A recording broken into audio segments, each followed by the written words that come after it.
तो hello friends, welcome back to my channel. और friend, आज की वीडियो सीरीज के अंदर हम टॉपिक डिस्कस करने वाले हैं वाटर पोल्यूशन। अभी तक हम लोगों ने बहुत सारी चीज़ों को डिस्कस किया हुआ है और वाटर पोल्यूशन के पूरे डीप एक्सप्लेनेशन को हम जानेंगे, पूरे कंसेप्ट को हम समझने की कोशिश करेंगे। एक एक पॉइंट आप अच्छी तरीके से देखते चलिएगा, लिखते चलिएगा, नोट्स को बनाते चलिएगा। ये वीडियो को स्टार्ट करते हैं।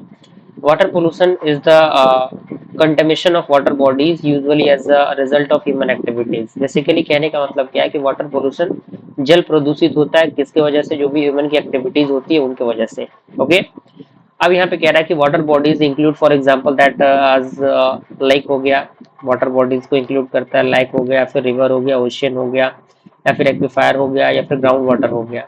तो वाटर पॉल्यूशन जो रिजल्ट कहता है, water pollution results when the contaminant are introduce into the natural environment. यानी जब कोई कंटामिनेंट्स इंट्रोड्यूस होते हैं नेचुरल एनवायरनमेंट के अंदर।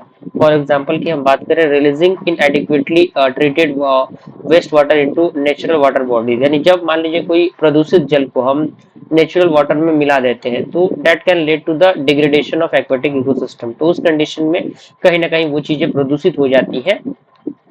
तो in turn this can lead to the public health problem. तो इसके वजह से मान लीजिए कि जो भी वो पानी पिएंगे और जो लोग होंगे तो कहीं ना कहीं उसके जो हेल्थ प्रॉब्लम होंगे उनके साथ होंगे, है कि नहीं? And they may be use the same polluted river water for drinking और बाथिंग और इरिगेशन। मान लीजिए कि नहाने के लिए वही पानी यूज हो रहा है, पीने के लिए वही यूज हो रहा है, तो कहीं ना कहीं उससे जो पॉल्यूटेड हो सकती है, नदियां होती हैं, तो नदियों को पानी को भी यूज किया जाता है। तो ये बहुत बड़ी चीज होती है।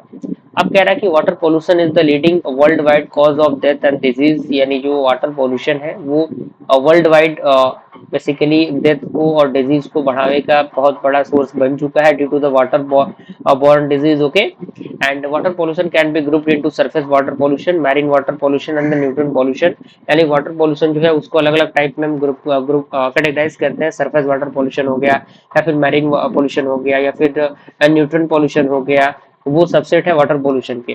अब यहाँ पे कह रहा है sources of water pollution are either point sources and non point sources. यानी जो आपके वाटर पोल्यूशन के सोर्सेस हैं वो या तो पॉइंट सोर्सेस होंगे या नॉन पॉइंट सोर्सेस होंगे। पॉइंट सोर्स क्या होता है? Point sources have one identifiable cause of pollution. यानी इनके पास एक आइडेंटिफियल कॉज होता है पोल्यूशन का, जैसे कि आपका स्टॉर्म ड्रेन हो गया, या फिर वेस्ट वाटर ट्रीटमेंट प्लांट हो गया और स्टीम हो गया।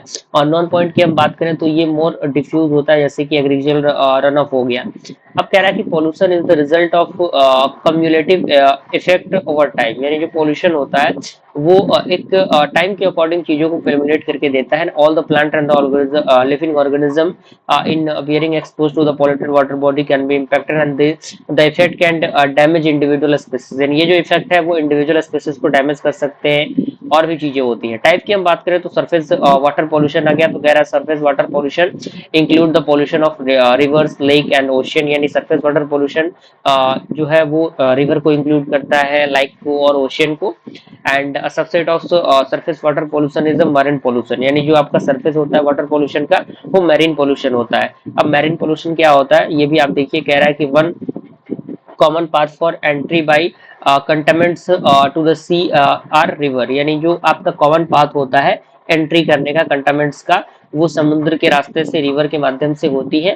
एंड इसके अंदर के सारे फंडामेंटल्स आप देख सकते हैं। चूंकि ये थ्योरेटिकल सब्जेक्ट है, सारी चीजें आपके लिखने पे डिपेंड करती हैं कि आप कितना ज्यादा लिखते हैं और कितना ज्यादा चीजों को समझते हैं। क्योंकि देखिए, अगर आपने एक बार चीजों को पढ़ लिया तो आप चीजों को आसानी से समझ सकते हैं और उनके बारे में लिख सकते हैं।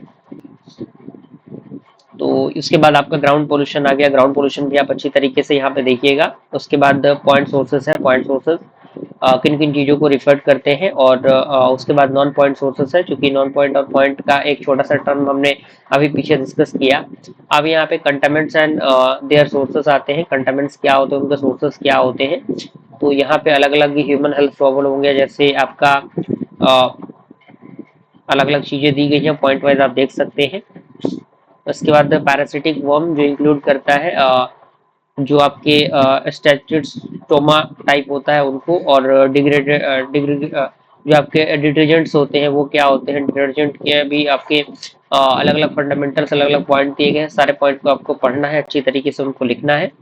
ओके। उसके बाद कंट्रोल क्या है पोल्यूशन का, वो भी आपके सामने उसके बाद आपका यहाँ पे किस तरीके से कंट्रोल हम करेंगे इसको, आपके सामने उस कंट्रोल का पूरा प्रोसीजर बताया गया है। जैसे कि आपका म्युनिसिपल वेस्ट वाटर ट्रीटमेंट हो गया, तो उसको किस तरीके से करेंगे उसके सारे फंडामेंटल यहाँ पे दिए गए हैं। उसके बाद ऑलमोस्ट कोई भी चीज़ें मिस नहीं की गई हैं। उसके बाद आपका आता है एग्रीकल्चरल वेस्ट ट्रीटमेंट, तो एग्रीकल्चरल वेस्ट ट्रीटमेंट का भी आपके सामने दिया गया है।